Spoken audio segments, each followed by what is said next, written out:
A new book on a prominent Bahamian figure has been launched. It's titled Call to Service and is a biography of the country's first Bahamian Governor General, Sir Milo Butler.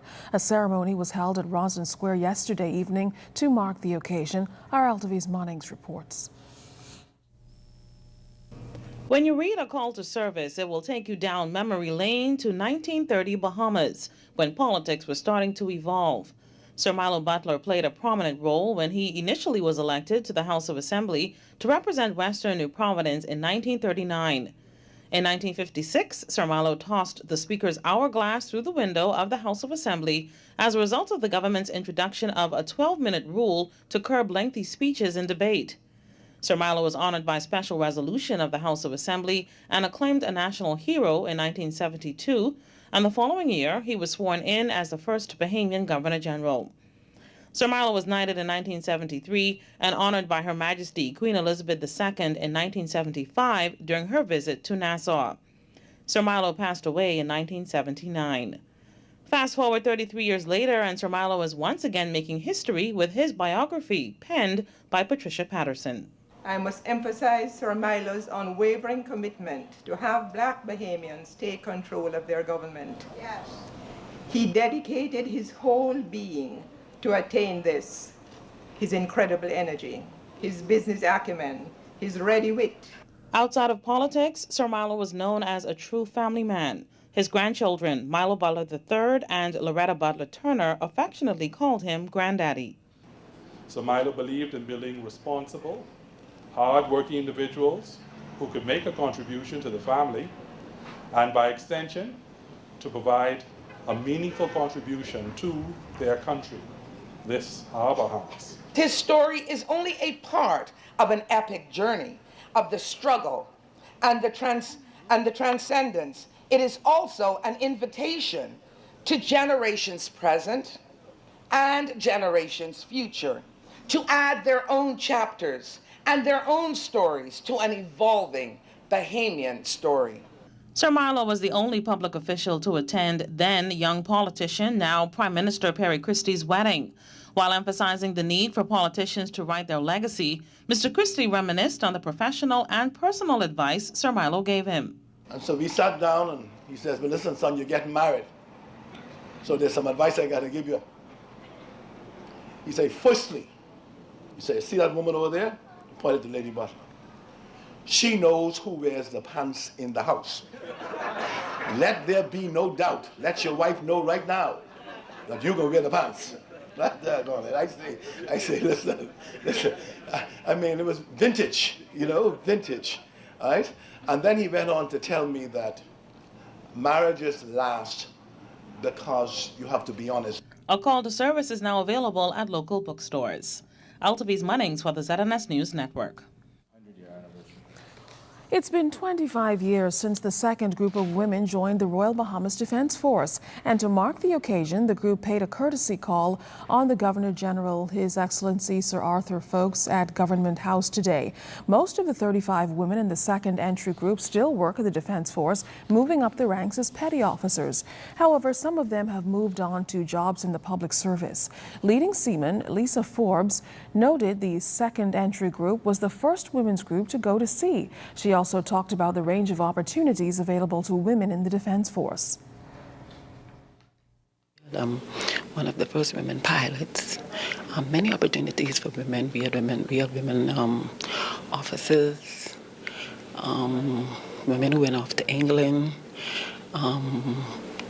From then to now, when we first joined, we met, I think it was approximately about 16 females. My entry made up of 34, and now I think we're up to maybe about over 300 females now. Well, the group presented the Governor General with a plaque to mark the occasion. Today is the International Day of Peace. The United Nations devotes this day to strengthening the ideals of peace, both within and among all nations and peoples, looking to build sustainable peace throughout the world, along with promoting sustainable development throughout the world to reduce conflict.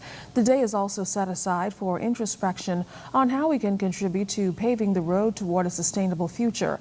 Scouts around the world taking it a step further, launching a social media campaign aimed at getting 10,000 scouts to say how they're going to make changes in their own corners of the world. Joining us tonight to talk about this is Queen Scout and Assistant Leader for the 4th Bahamas Troop, Lamar Pinder, and Scout Benjamin Moultrie Grant. Thanks for joining us, gentlemen. Thank you for having us. All right, I'm going to start with this question. Just tell me about the day and how Scouts are getting involved. Well, today is a special day where, as mentioned, 10,000 Scouts around the world have gotten together. There have been video requests, there's been kings and queens from around the world that have all put together to make a peaceful message and to bring together some form or another of having everybody do a peaceful activity today. There have been people that have done things such as shoe drives. Here we've been planting trees. We've also had scout troops that have gotten together and painted the houses of elderly. All right. Well, I just want to ask you now, Jonathan, the Scouts are being urged to talk about the futures they want. That's the direct message here, according to the information you've given us, and why you are messengers of peace. Tell me why you are. I think we can be messengers of peace because it's important for the future of the Bahamas and across the world. We can get this by instilling discipline through the youth and teaching good morals to the boys and girls of the world. All right, I'm going to take it back to you now, Lamar. You told me that you're celebrating a big anniversary this year. Tell me about that and how the Scouts Association is celebrating. This year is our centennial anniversary. That's 100-year anniversary. This is the biggest milestone of any organization besides the Boys Brigade in this country. This year we're celebrating with a banquet at Atlantis in March, which is our actual 100-year anniversary. We'll celebrate for the entire year, and next summer we'll also be having a jamboree. All right. Well, good luck to you. Thank you so much, gentlemen, for joining us. Thank you very much. Well, some lucky students got the chance this week to discuss a number of pertinent issues facing youth in the country and around the region with a senior U.S. government official. The Chief of Staff and Principal Deputy in the U.S. Secretary of State's Office of Global Issues, Auntie Botti, hosted a youth-focused roundtable discussion on Wednesday, engaging 7 students from St. Andrew's School's Model UN program in a thought-provoking dialogue. Ms. Botti and the students candidly discussed a myriad of international issues, highlighting gender equality and the efforts made by Bahamian organizations like the Crisis Center to promote and protect the status of women. In the Caribbean, women in political situation, in this political arena, while it may not be where you want it, is better than the United States. Interesting. I think the Attorney General was telling me yesterday a figure, and I said, well, the United States, if you look at the national politics, it's 17%. And she said, well, we're better than that. I said, oh, yes, dear. And if you look at the Nordic countries, they're off the charts. So someone's always going to be better, and someone's always going to be worse. Ms. Botti also highlighted initiatives advanced by the Obama administration, including policies focused on strategies to stem gender-based violence and foster the global advancement of women, along with promoting peace and security. Ms. Botti was in the capital attending the Crisis Center's Regional Peace Conference. A promotion launched by Mastercard continues to help the Bahamas cash in. Find Your Way is the new campaign mounted by Mastercard worldwide, and so far it's been a success here in the Bahamas. A cocktail reception was held last night at the National Art Gallery, where Mastercard officials shared the program's 2011 results and announced details of its Priceless Bahamas program, which will now be a part of Mastercard's global platform, Priceless Cities Initiative. Rafael Puebla and Rafael Fuentes represent Mastercard's Latin American and Caribbean management team. This year, we have increased by 57% the number of merchants participating in the program versus 2008. We have increased the sales of the participating merchants by 7% when we compare year over year.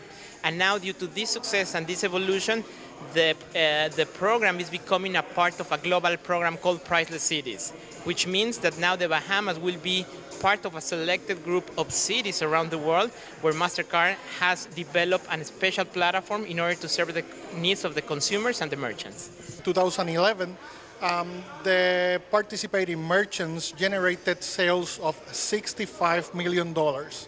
So that represented a 7% increase from the previous year. Mastercard is working closely with Tourism Minister Obi Wolshkum on the project. He has discovered that the partnership between Mastercard and the Bahamas continues to propel the country's tourism business. With a growth of 7%, $65 million spent in local stores, that's significant. And if we could cause that to happen, and if Mastercard could be used as a brand to cause us to bring more people into stores and more people want to participate, I think we'll do well. That's why I talked about the hotels as well. We have to be able to create the master guest, to draw the guest to use the Mastercard, knowing full well that it has some meaning and it causes a distinction in the designation that lifts up the industry and also lifts up the country.